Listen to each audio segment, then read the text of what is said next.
A heartiest good morning to one and all present here. It gives me immense pleasure to extend to you a warm welcome on behalf of DME Media School, who has clubbed all of us for the lecture under PG Verghese series on the topic Contemporary Economic Issues and Challenges Before India. I, Ishika Arora, am obliged with the gracious presence of our chief guest, Mr. Subhomoy Bhattarcharjee, consulting editor with the Business Standard. We welcome you, sir. We also welcome our dignitaries.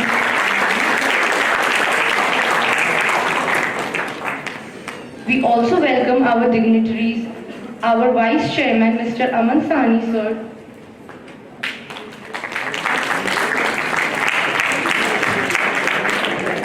Director General, sir, Honorable Mr. Justice Bhavar Singh, sir.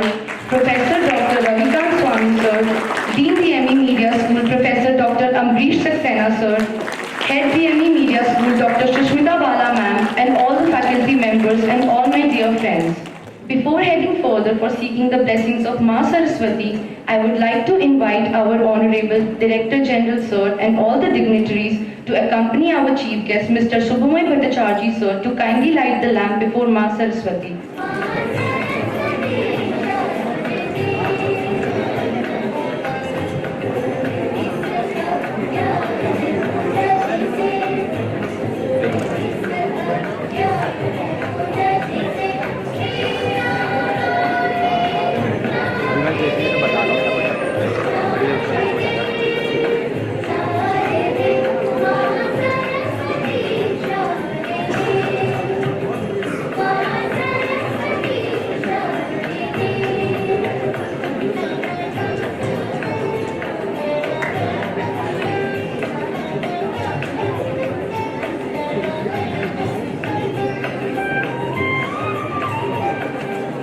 We are indeed grateful to Mr. Subhomoy Bhattarcharjee sir for graciously and readily accepting our invitation to deliver a lecture on contemporary economic issues and challenges before India. Subhomoy Bhattarcharjee sir is consulting editor with the Business Standard newspaper. He is also consultant energy sector and governance at RIS, the think tank which works closely with the Ministries of External Affairs, Finance and Commerce. He is also adjunct faculty teaching economics at OP Jindal Global University. He works on public policy, primarily finance, energy and geopolitical issues. His latest book, India's Coal Story, traces how India's coal reserves was at the center of a major political scandal that nearly sent a prime minister to jail. It explores the tussle since independence between Indian business and government on energy policy and sketches the options for India's future energy security. His earlier book was Special Economic Zones in India, Myths and Realities, co-authored. He has read economics at the Delhi School of Economics, Delhi University, and did his undergraduate studies in economics at the Sri Ram College of Commerce, Delhi University. He has worked in the Government of India, having joined it through the Civil Services Examination, IIS Group A, and since moved to the Economic Times, Indian Express and Financial Express newspapers. He appears on the television channels regularly for business news programs and holds sessions with institutional investors. Sir, we are honored to have you. Thank you for your auspicious presence.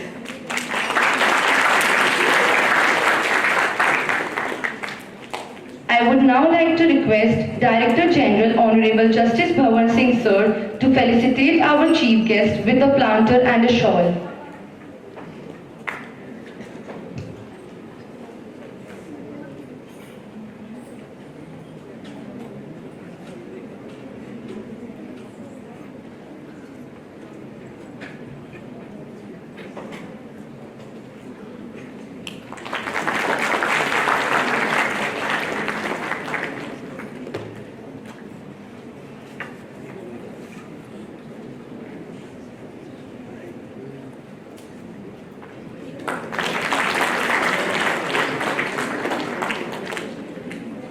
I would now like to request Director DME Professor Dr. Ravikant Swami Sir to felicitate our chief guest with a kit.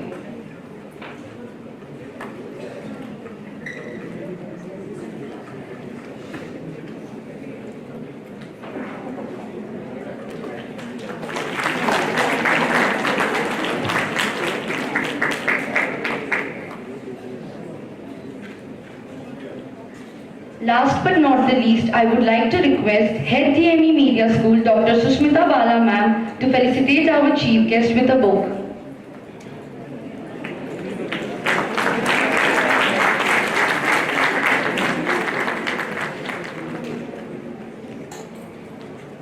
I now request Dean DME Media School Professor Dr. Amrish Saxena sir to address the gathering on today's BG Verghese lecture series. Dear Subhomoy Bhattarcharjee, my old friend, DG sir, Justice Bhattarcharjee, Director Swami, Head DME Media School, Dr. Sushmita Bala, my colleagues and students. It's an immense pleasure that today Subhomoy ji is with us to talk on a very pertinent issue. This BG Verghese lecture series we started years back, and the basic purpose was that every month we invite some distinguished person to speak on any such issue which is directly related to your life, to your career, and to whatever you are studying as part of this BA JMC program. And in this academic session 2019-2020, this is the first BG Verghese lecture. And for the first time, you people, I mean those who have joined in the first year only this month, they are attending it. So for you, this will be your first experience, and I believe this will be an experience which will further keep you waiting for the coming lectures in the coming months in September and October. And since these days the country is passing through a phase wherein every day some or the other is happening on the economic front. On the international map also, on the global front also, a lot of certain things happening which are reminding us the continuation of that recession which started in 2008. And obviously in India that actually did not happen, but then the kind of slowdown that was witnessed in 2008 and the reoccurrence of that, the impact of that we have been seeing in 2011 and 12, and since 2016 when this demonetization happened, and the impact of demonetization on Indian economy. And in the recent, I mean this particularly in 2018 the things started, and 2019 is definitely a year which is important for so many things, the problems that the government has facing, the kind of provisions that have been made in the 2019 budget, which 2019 being the election year, it started in the budget which was presented by this government in July, and then within a month or so the government realized that certain mistakes have been committed, and the government is trying to correct those things. As on the last week Friday the finance minister made certain announcement. Yesterday also in the cabinet meeting the government took certain decisions pertaining to 100% FDI in the coal sector in the direct route, and then also the FDI in the digital media. Media is something, since we all belong to that area. So in media, digital media, on the pattern of the print media, this 26% FDI has been introduced. All these changes are happening to bring the economy on the track. So there can be no better person than Subhomoy Bhattarcharjee, who can enlighten you all on these issues, to make your to give you more clarity on these issues which is affecting everybody, every one of us. And then whatever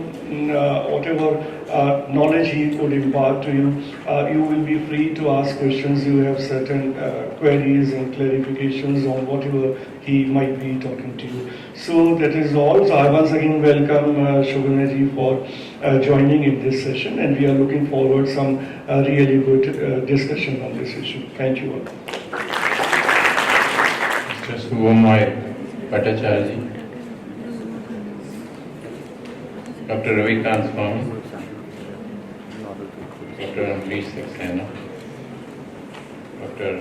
Sushmita Bala, other faculty members, dear students. The very interesting topic pertaining to our poor economy and the challenges would be addressed in detail by our chief guest, Mr. Bhattarcharjee, and we all will be enlightened by his discourse. But as I visualize as a judge, India is a country of conflicting interests, conflicts amongst religions, castes, political parties, and many other groups of the society. And the population is so large that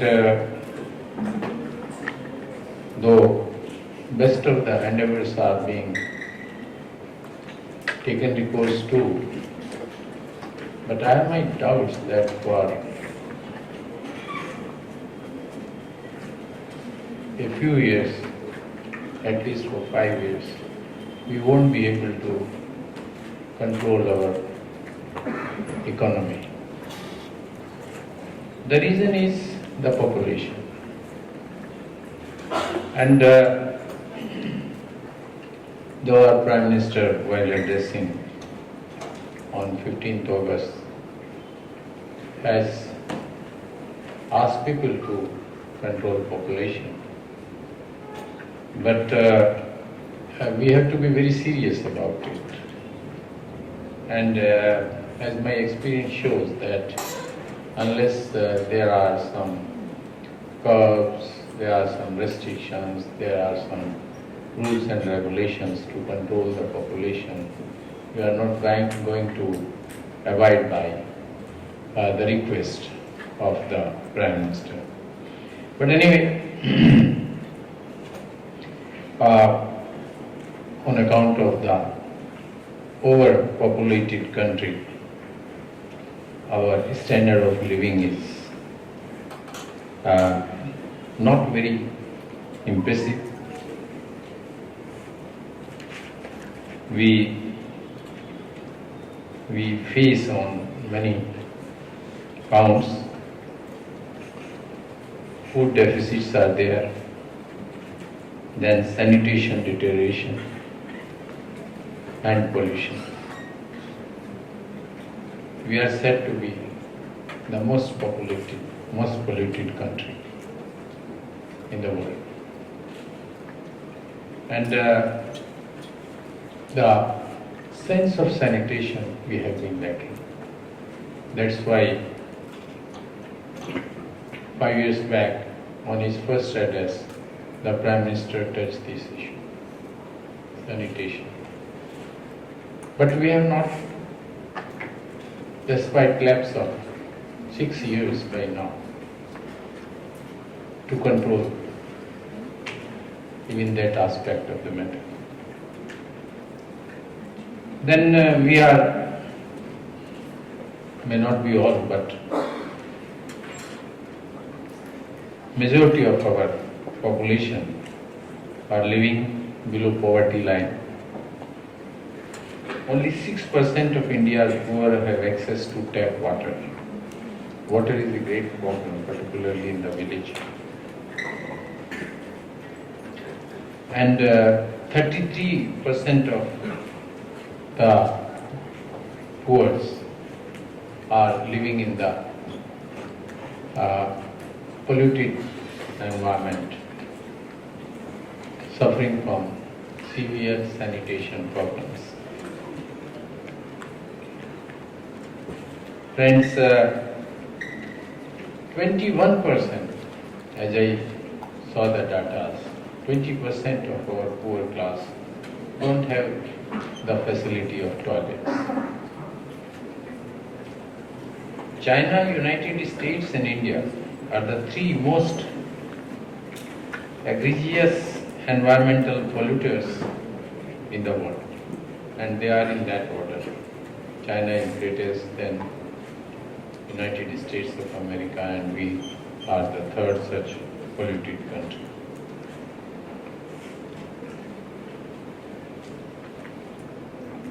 if we are in a position to control our population, certainly we can improve our economy. It's a great challenge. Friends, the other serious problem I visualize is that our GDP growth is also very poor. The reason is that most of our industries are suffering. Moody's Investment Services say that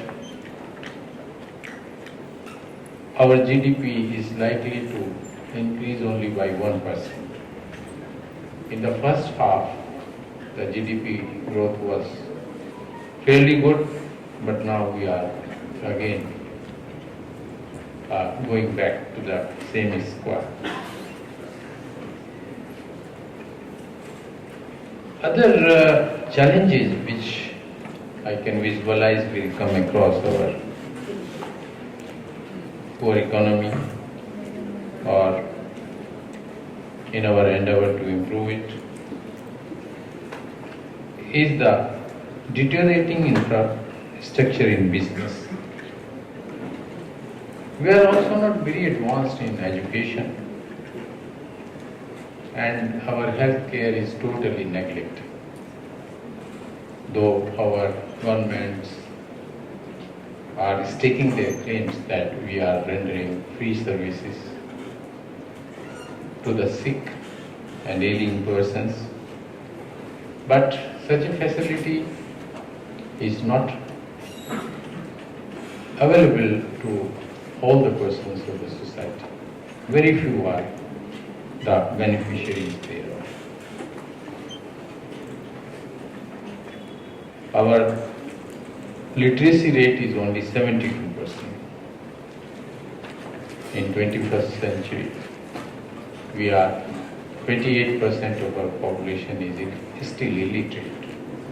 How can we progress insofar as our economy is concerned? Friends, the lending rates have increased a lot because people are not having money.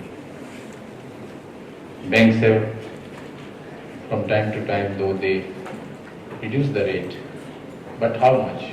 It's no namesake. So the lending has increased for the burden of the population.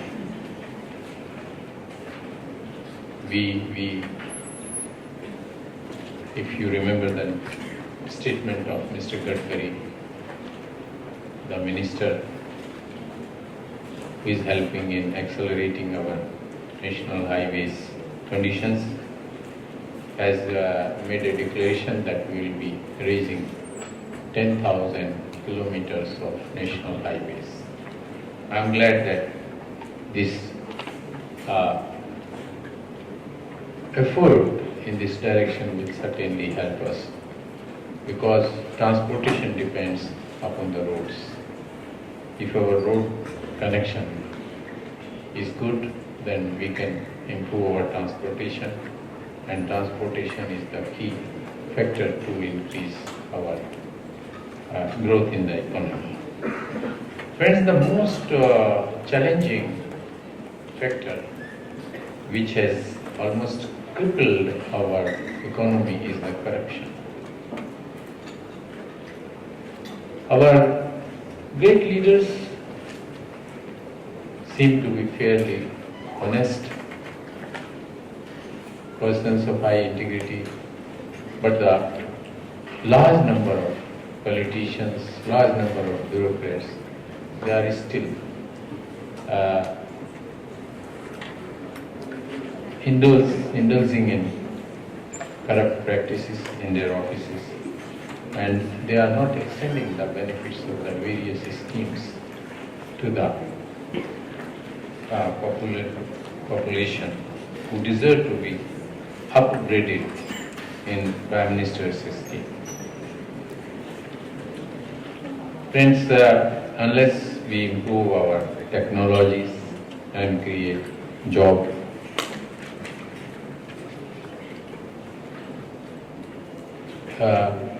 chances to our young and talented persons, we won't be able to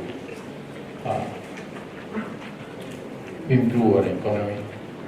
Not that I'm disappointed or that I'm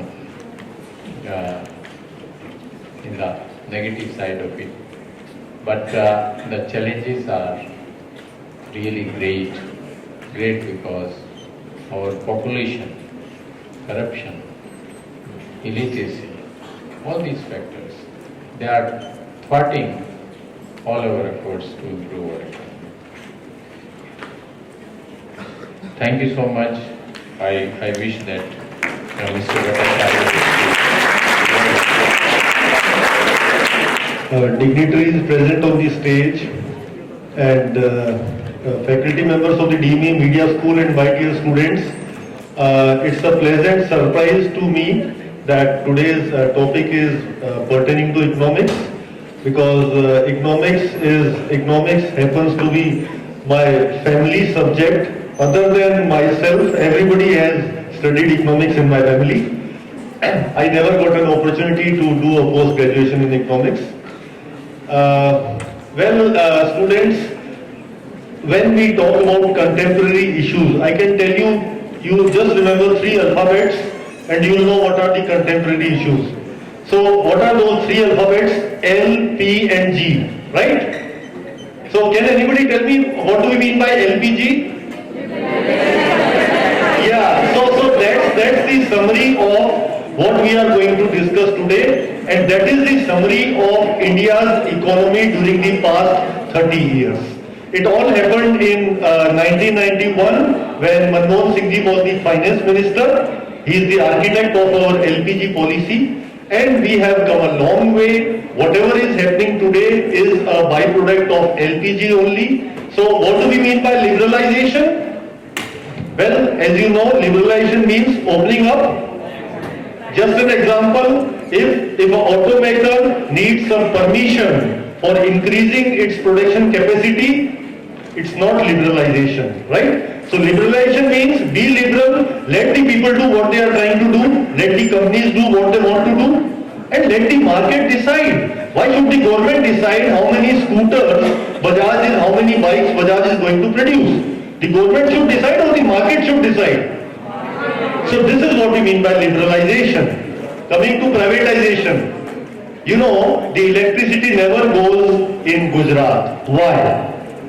Because it is distributed by private players, not by the government. Of course, Professor Bhattarcharjee is going to take the other view. I know he belongs to RIS, and I know the counter view sir is going to take. But then I can tell you, means I can paint a rosy picture about LPG. So privatization means the private entrepreneurs should do the tasks which hitherto the government has been doing. Should the government manufacture watches and tractors? Is it the government's task to manufacture watches and tractors? The government was doing this, HMT. So when we move from this scenario to a different scenario, we call it privatization. Right? And globalization means what? Globalization is very simple. Let us cross the borders. Let the companies from rest of the world come to India, do business, and the vice versa. Let companies from India go abroad and do their business. Everybody is aware of Tata's purchasing Jaguar Land Rover. So that is an example of globalization. I'll just end here. The speaker, we have the keynote speaker today. So remember, LPG is the entire crux of today's lecture. Thank you. Justice Mohammed Singh, Dr. Ravikant Swami, my friend Dr. Amrish Saxena, and even dear friend Shmita Balaji. I'm really honored that you give me a chance to come over here and talk what journalists talk a lot, and to ask a journalist to come and talk is probably his idea of seventh heaven. So great, and also to inflict it on a captive audience, which is even better. Normally, most of the times when we are talking, people wouldn't be particularly keen to listen, which is perfectly right. But it's perfectly great, and I also must thank Ishika for having read out such a brilliant comments on me. I really feel very pleased, and thanks to all the students of Delhi Metropolitan Education for being here. And well, the first thing is, best of luck for your career ahead. That's the best thing, and I hope that in the 21st century, you guys and girls have plenty of wonderful times going ahead in your years. Study, of course you'll study, but more than studying, also take fun in life. I mean, just enjoy the fact that you're born mostly in the 21st century. I think it's a wonderful time to be young. In fact, when I say wonderful time to be young, the reason is that right now, Justice Singh was talking about the challenges that happens in the Indian economy, and being a man, as you can see from my hair, from very long generations ahead of you, in our times, also we were told about challenging times ahead for the Indian economy, and lots of things that will be there, they're facing it, but we were all promised. All lecturers who came along to tell us, told us that, you're entering a world which is going to change, which is going to be radically different, which is going to be so full of promises. The interesting thing is, when we came out of the college, post-grad, we didn't find much of a change. Those of us who had to sit for the civils exam had to still sit for the civils exam. Those who are trying for engineering and to get a job after that still have to do the same things. The medical services, the hospitals look more or less the same. And it didn't really sort of change much, despite what all the luminaries told us. And they were like brilliant luminaries and brilliant names in Indian academic history. And obviously they were not lying, but they told us that there will be lots of changes. But those changes didn't seem to be happening then. And that's an interesting part, because actually changes were happening. Except that those changes which were happening were at a scale which seemed very difficult for us to understand at the time. And this was something which I thought I'll share with you today, about how it's so different today.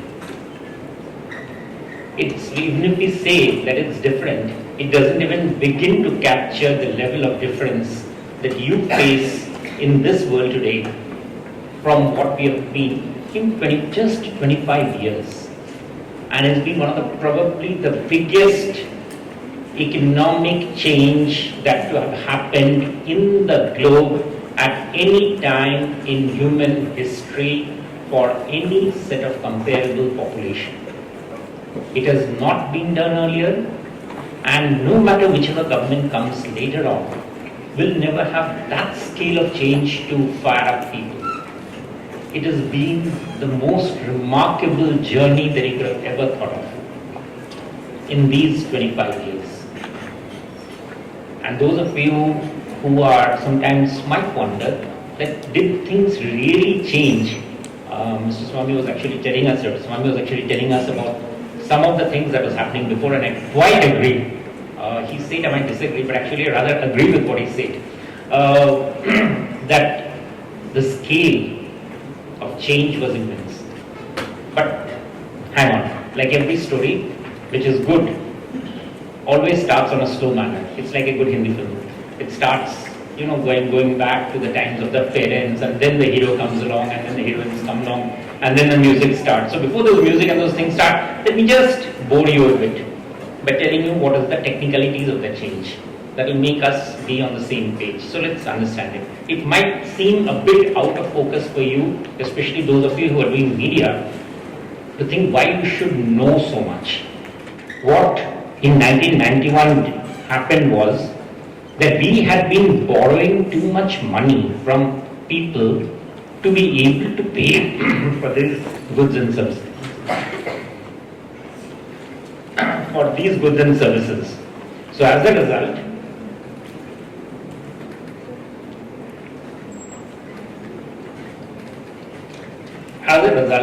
what happened is the economies, this flow suddenly came up with something like a heart attack. There wasn't money to pay for these goods and services, and it really was a heart attack. We ran into what is called a balance of payments crisis. Lots of things happened after that, but essentially what the government did was, the government of India, over time, and lots of parties collaborated on it. Let's not talk about left, right or center or anything, but lots of parties collaborated on it to smoothen out what is called this market, which is known as a product market. And what happened because of that? Our industrial laws were relaxed, companies were allowed to produce more. You just answered that companies should produce things instead of government. You're absolutely right. That is what the government decided that should happen. People were allowed to produce stuff. Product markets got liberalized. So products could be made or sold, or services could be bought and sold the way people wanted it. Lots of FDI, foreign direct investment, foreign portfolio investment was allowed, and that was a good story. The difficult part is, I just said that this is allowing sale of goods and services. The more difficult part is for any economy, and especially a developing economy, is that what to do with the people sitting here, how to liberalize your role and my role, how to liberalize the role of labor, of land, and of capital. These three collectively are called what is known as the factors of production. Forget the names, but basically it might seem very easy to say, to tell a producer that go and produce a smart TV, a smart computer, a smart cell phone, a smart piece of clothing. But the producer will immediately say, I need smart workers, I need smart capital, and I need land. Over the last 25 years, we have liberalized lots of things. What we had not liberalized was these three things. Why? Well, the reason for that is both labor and land, the rules for handling those do not belong to the central government. They are handled by state governments. How many states do we have in India? So 29 states had to pass laws to say that labor laws will be changed and land laws will be changed. You can understand the scale of complexity. Those of you who take a bit more of interest in economics would know that we have recently passed a law called the Goods and Services Tax. The Goods and Services Tax, if you see it, it was conceived in the year 2000. It was conceived in the year 2000 by some of our best economists. One of them was Dr. Vijay Kelkar, and it has taken us, it was passed in 2017, so it has taken us 17 years to get that law passed. Why? Because Goods and Services Tax is also largely held by state governments.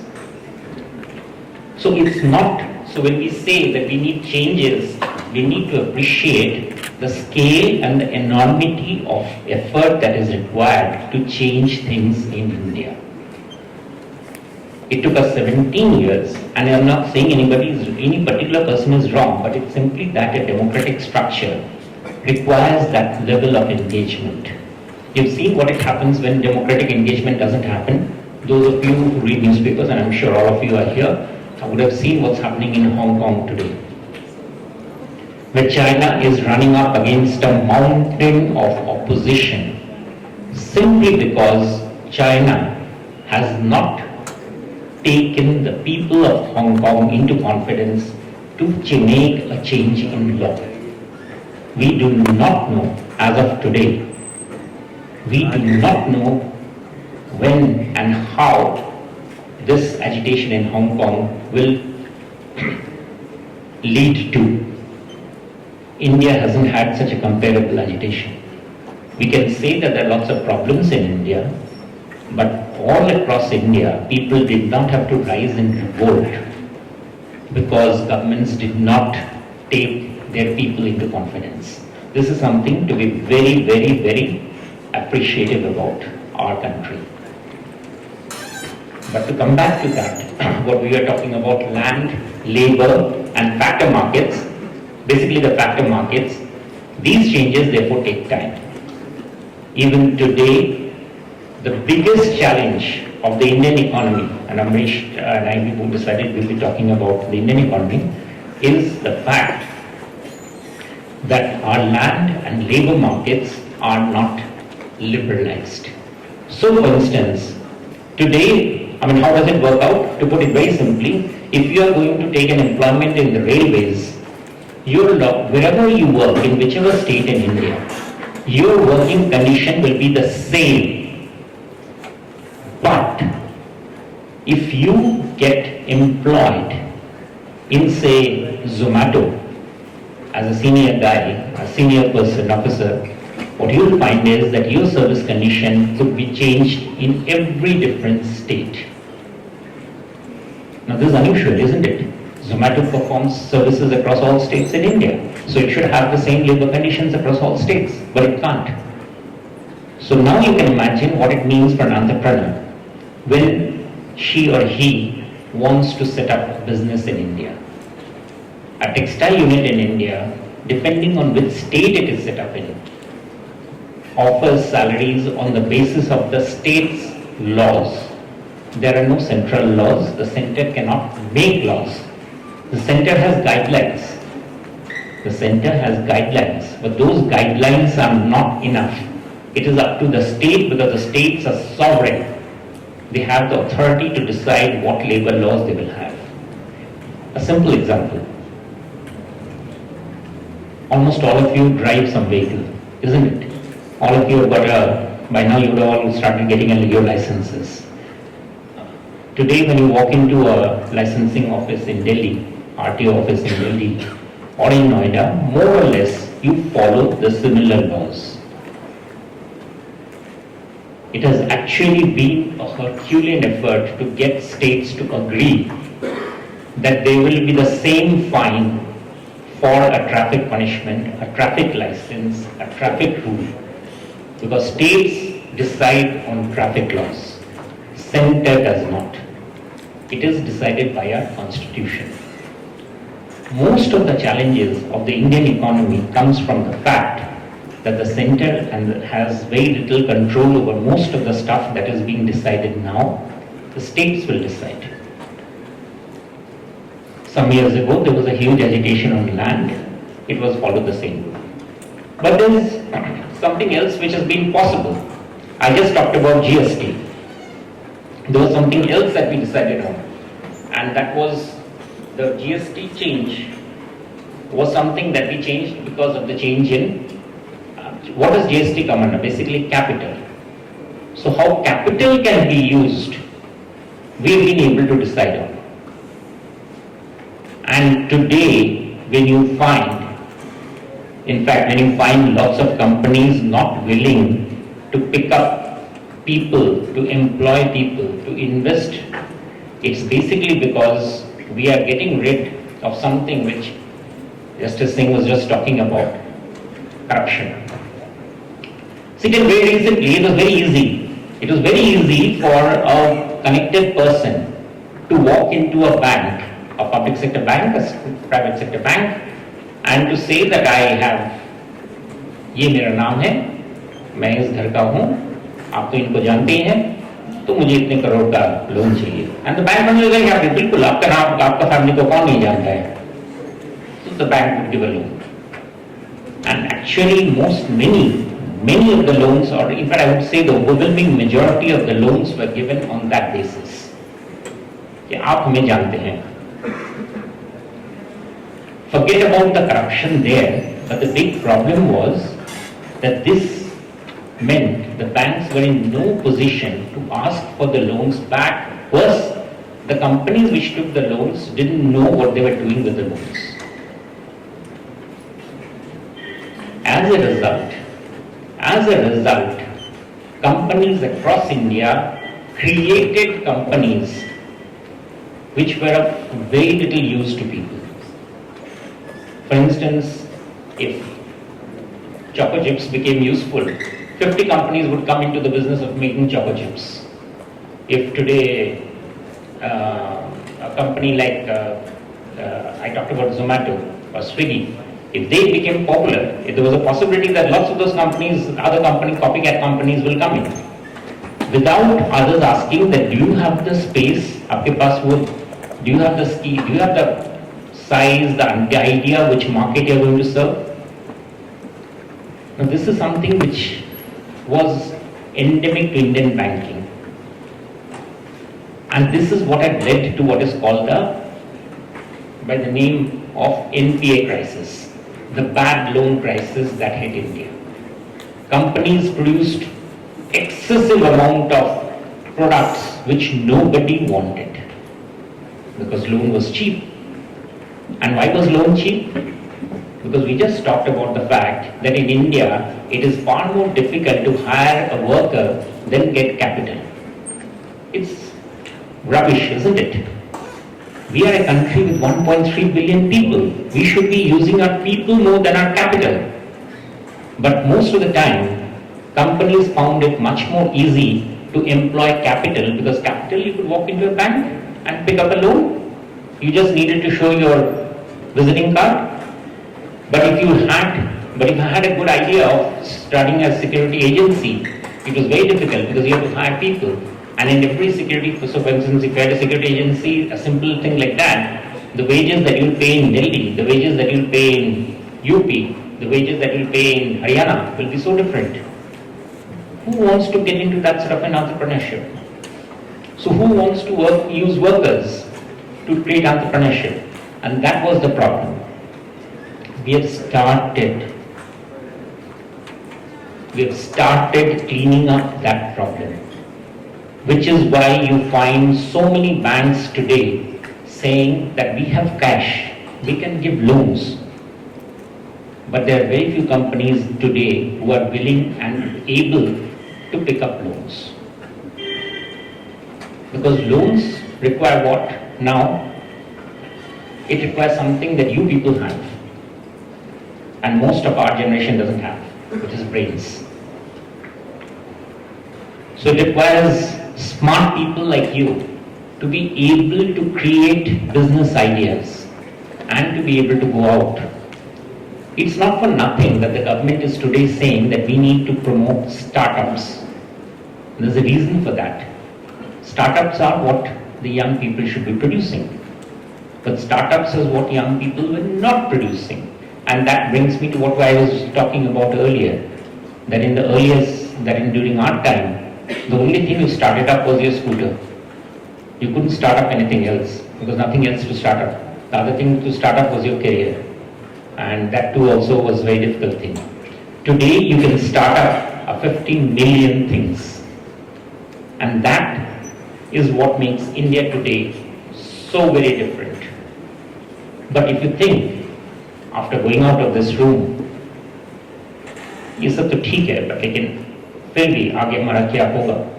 Can we get a chance to get into areas where I want to?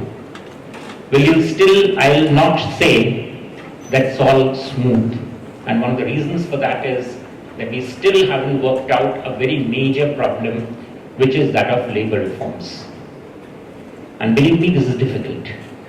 This is difficult because those who are already there working in big companies, especially in government companies, in government departments, they're very reluctant. They're very reluctant to let you in.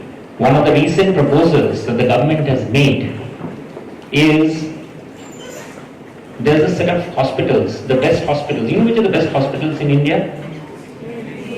No. The best hospitals in India are run by ESIC, Employees State Insurance Corporation. There are a set of about 80 odd hospitals. They run for workers. But fine, today if you become a worker in some company, an employee in some company, can you walk into ESIC hospital? No, you can't. You've got to be in a company which contributes to Provident Fund, gives you an ESIC certificate, only then. How many workers do we have in India? Any guess? People who are in the working age group who want to work. These are numbers which you'll come to know gradually. It's close to about 460 million people. 460 million people like you who are there in the working age. And do you know how many people for whom the ESIC system works? A princely sum of 34 million people. The rest of them are not considered workers. Today, for instance, if you find a rickshaw puller suddenly having a problem, supposing the fellow falls ill, and you as a nice person, I'm sure you will do it, you pick him up and run him to the hospital. If you run into an ESIC hospital, bad chance, he'll die because he won't get a treatment there. It's a workers' hospital, but that worker is not recognized in ESIC. So you'll have to go all the way, to a government-run hospital, whether in Delhi or in Noida or any other places. You realize the scale of the problem and you realize the absurdity, because the labor laws have been created at a time. In fact, the first law, the first law that was created in India in 1947, and the first law that was created was the Coal Mine Workers Provident Fund Act. Incidentally, the coal mine workers were the highest paid workers in India in 1947. The Provident Fund was meant for them. What we did was essentially, I'm not saying any government is bad, what I'm saying is that those who get into the system try to maintain that control very much, and that is where the problems come along. So, this is where some of our biggest challenge will come. Therefore now you can understand where I'm getting into the issue about which we discuss a lot, which some of your professors will ask you to discuss a lot during your time out here. Employment. You now realize where the employment challenge comes from. Our employment challenge comes from the fact that we have not liberalized laws which will allow for larger employment, and we have liberalized laws which allow for larger use of capital. So it's easy to take an interest in India, and you must have heard stories. यार वो गए थे bank में, उन्होंने वो credit card का एक दूसरा किसी के नाम से क्रेडिट कार्ड लेकर यूज कर लिया, कुछ दिन यूज कर लिया, फिर चले गए. All sorts of stories that you get to hear. It's easy. It's not that easy, but it's possible. All of you will have stories कि ऐसे कुछ ना कुछ किसी ने बैंक में कुछ ना कुछ किया है. You would have heard of someone, यानी तो ट्विटर में या व्हाट्सएप में you would have heard. I'm sure you would have heard. That means we allow very little policing of capital, but we are very careful about policing labor. Nobody can get a job in India without having gone through lots and lots and lots of checks. So when employment becomes a casualty, and why wouldn't it? Today, for instance, if you get probably a friend abroad wants to import something from India, most probably she will ask for something which is an employment intensive, a textile product, an automobile component product, IT product. All of these require people.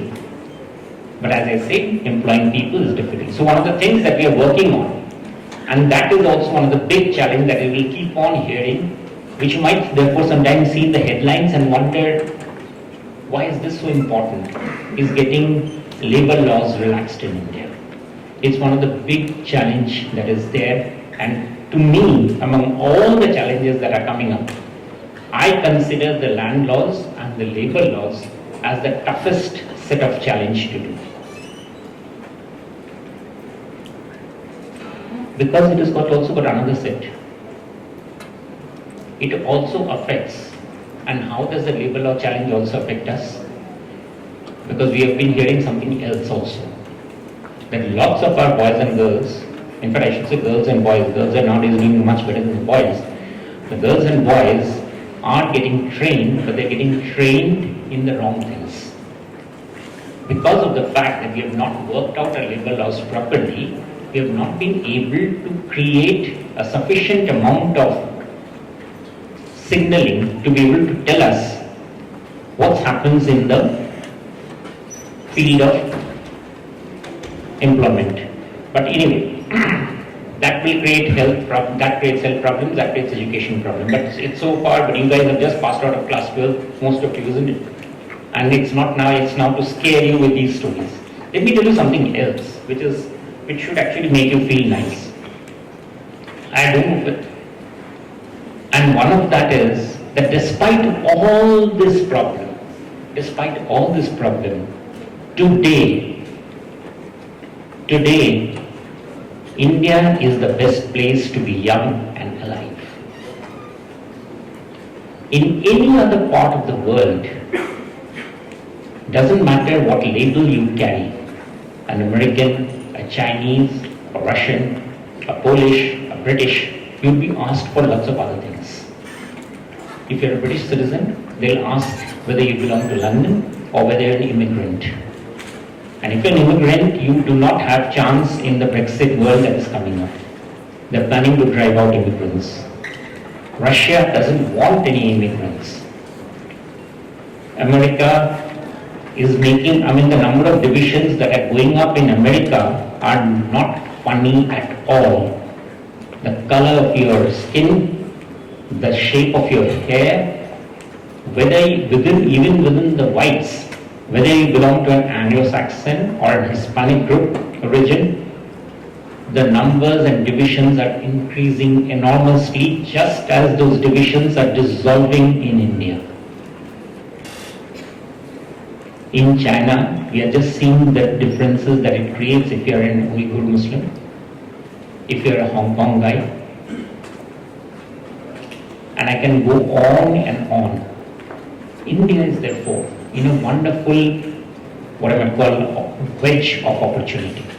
And that opportunity comes from the fact that we are mostly, what I've been saying right now have been the difficulties, but what I'm telling you is that essentially we are getting around these difficulties. We've been sorting them out, and we are making it every year easier for people to trade and do business and live. Do you know which is the country with the largest number of people under the poverty line?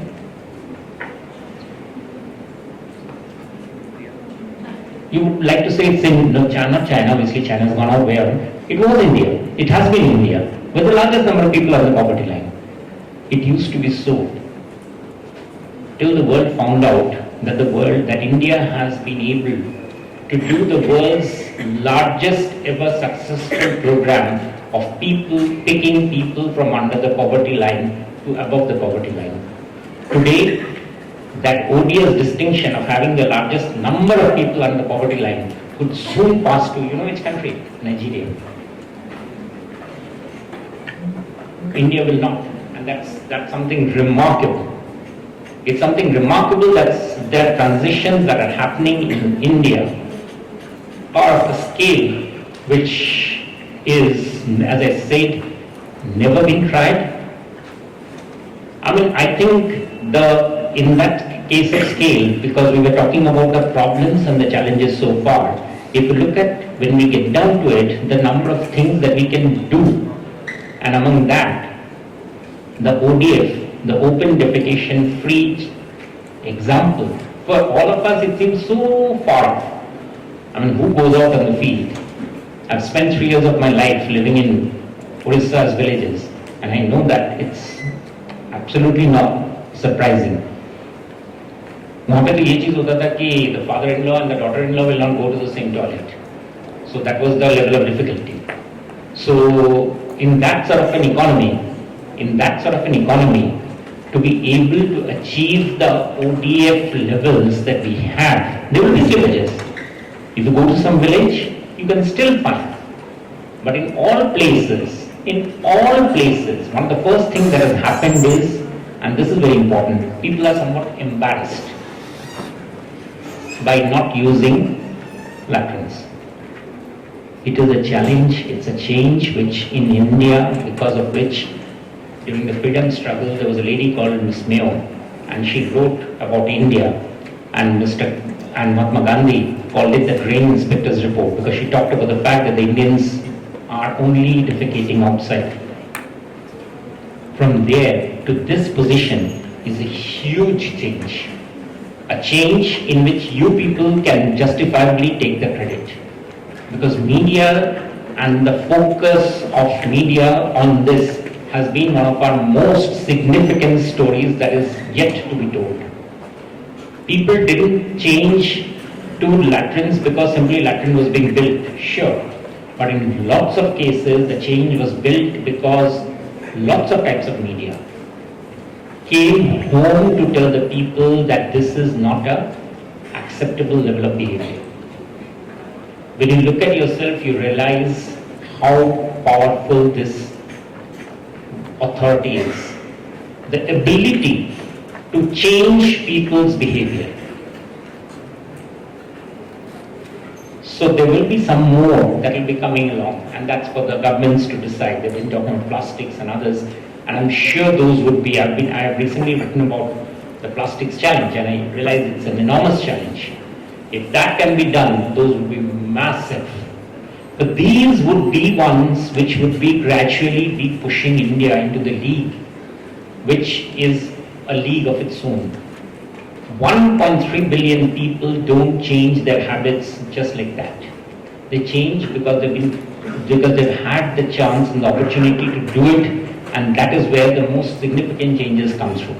But all of you, in another 15 years, within another 15 years, will be visiting machines for medical, total recuperation, everything. Doctors, as it is, how much of medical work does a doctor do now? Most of our body is measured by machines. Most of the accurate presentations come from the machines. And gradually these machines are getting smarter, where machines will be writing medicines for us based on individual person's name. Ishika, for instance, gave me this wonderful report about myself. The doctor, the machine there, might actually prescribe a set of medicines for her, will prescribe a medicine for her, which will be based only for her and will not be applicable for him or for her. It's not science fiction. It's already happening. Most of doctors now are moving into the field of physics. You may be surprised, and we are already looking at the possibility that most hospitals will be run by nurses, because people will want to get the comfort from the nurse when the person feels sick, has a headache, feels low, or generally needs care. But medical service, you'll be mad to go to a doctor to actually write you a medicine. Who takes medicine? The doctor could have maybe committed an error, maybe only 10% error. But the machine system will be giving me 100%, and nobody goes. And incidentally, if you go to a doctor, there's a very good possibility. That your company may not actually keep you in service, because companies might say, and that's going to be happening, insurance will be done only on the basis of readings coming from the machines. Good morning, sir. Sir हो भी सकता है या नहीं भी हो सकता है। जैसे अभी 5G टेक्नोलॉजी आने वाली है, तो इसमें जो डाटा की स्पीड है वो तेज हो जाएगी। अगर डाटा की स्पीड तेज होती है तो बायोलॉजिकल अगर हम देखते हैं, जो आज सर्जरी कर रहा था डॉक्टर अपने हाथों से, वो एक मशीन कर पाएगी, कहीं दूसरी जगह पे डॉक्टर से इंसिस्ट कर सकता है एज अ वीडियो कॉल। पर सर ये ऐसी टेक्नोलॉजी है कि एकदम से इवॉल्व नहीं हो सकता, टाइम चाहिए इसके लिए। और इसे अगर हम इस परस्पेक्टिव से देखें कि हाँ ये टेक्नोलॉजी आएगी, पर काफी टाइम बाद ही आ सकती है, कि इतनी जल्दी तो नहीं हो सकता सर। 15 ईयर्स बहुत जल्दी हो जाएगा ये तो सर, क्योंकि अभी 5G की टेक्नोलॉजी आने में भी टाइम है सर। अभी हम 3G की स्पीड भी वो अवेल नहीं कर पाते, या 4G की स्पीड वो अवेल नहीं कर रही इंडिया में, जो बाहर दूसरी कंट्रीज कर रही हैं। तो इंडिया इतनी जल्दी कैसे डेवलप हो सकता है? So India is the biggest thing. That's a very good point. I think one by one, that's okay. What's the name of? प्रखर। Prakhar. So Prakhar has got a good point. That data is not looking so fast, and the answer to that is, Thanks. and the answer to that is, one of those things is, it's not a smart answer. It's a question of debate, and he's raised a very valid point. Is that if it is not supplied, people will find out ways in how it can be supplied. Data is its own challenge. Let me take an example. In China, the government stopped internet. And lots of people jumped the internet through the VPN. There were internet wars. If the current telecom companies cannot supply the data at the speed that is required, they will soon be upstaged by other companies which will take a look at the opportunity. I mean, how is just a question of getting the capital. One of the things about 21st century is that you don't need capital. Whoever was sitting on capital is in a big difficulty. For instance, Ritesh Agarwal doesn't sit on anything. He's just aggregating hotel rooms and selling a brand. And it is sum total of far bigger than anything else. The doctors think every doctor will reject it, this technology. But the problem is that the incentive to create this technology is coming from the patients. A very good example and a bad example of that was the sex selection technology. It spread across India without anybody propagating it. It simply served a need. People wanted to know the sex of the fetus. And it moved across the India in such a massive way that it has tripled our sex ratio. So technology does not wait and will not wait, and the big thing is, in fact I didn't even want to skip to the third part, which is a bit more scary, is that very soon,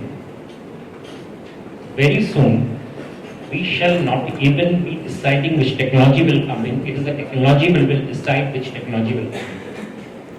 Because the nature of the economy that is changing, and that is something that I'll do when I have smaller conversations with you people, is that nature, the technological change that is happening is becoming so different that it's technology which will decide. Just one example. On Friday, Nirmala Sitharaman announced that there will be no tax scrutiny based by people. It will be computerized selection. What she didn't elaborate is that the selection system itself means that our entire army of tax selectors, inspectors are frankly now overemployed. Because a huge number of them was there just to determine who will be picked up. That number is finished. So very soon we shall have the situation where tax inspectors will not have the right to decide what will be and who is being selected and what is being scrutinized. The other example are in our GST itself. Today we do not look, in fact those of you who will start paying income tax will soon come to know the surprise, that you will not decide what income tax you will pay. It is coming as a pre-filled income tax form. But these are very basic. What I am talking about is at the level of medical science, and not just medical science. The other thing which will change very rapidly, is the field of, guess which one? I mean, some things we use all the time.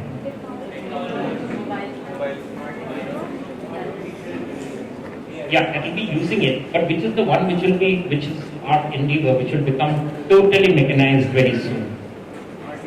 And that is agriculture. You'll be amazed at the pace at which India's agriculture is getting mechanized. You might think that when I go to villages, I get to see lots of people sitting in the rural areas, they are poor, they are whatever. They don't contribute to agriculture. About 30% of our Indian agricultural products, the vegetables that you are getting today, does not get processed by human hands. The vegetables are entirely getting mechanized.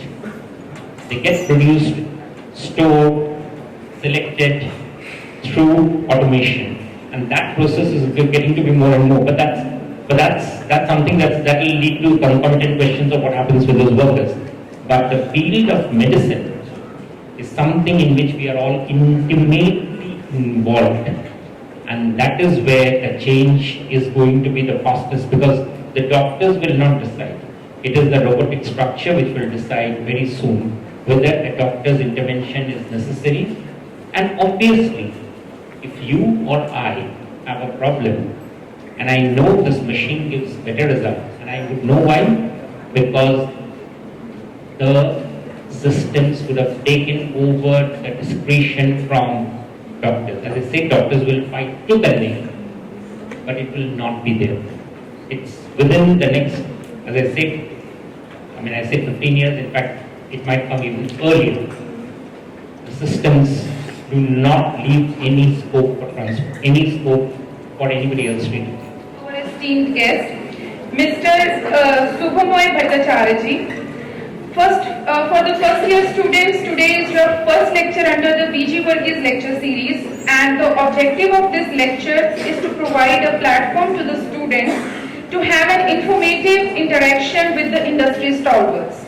Every month, DME Media School organizes this special lecture for our students, and now it is an honor for me to thank you, our today's eminent guest, Mr. Subhomoy Bhattarcharjee, who has a vast career span with multifaceted stature.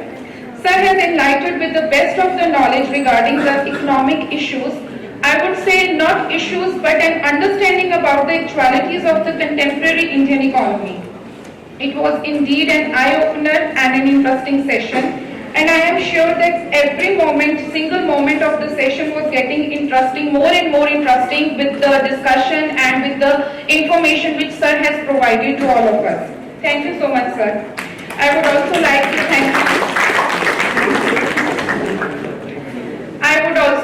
thank our dignitaries, Mr. Aman Sali, Vice Chairman, Sir, Honorable Justice Bhavar Singh, Sir, Director General DME, Director Dr. Ravikant Swami, Sir, Dr. N.K. Behal, Sir, Dean DME Law School, Dr. Amrish Saxena, Sir, Dean DME Media School, and Dr. Susmita Bala, Ma'am, Head DME Media School.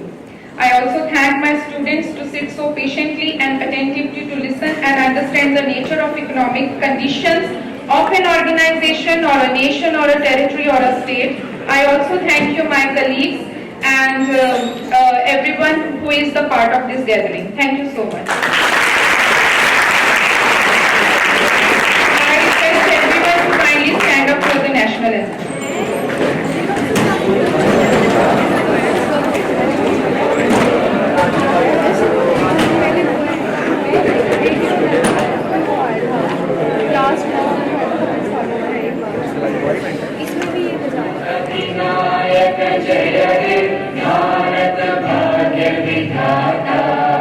Punjab Sindh Gujarat Maratha Dravida Utkal Ganga Vindhya Himachal Yamuna Ganga उच्चल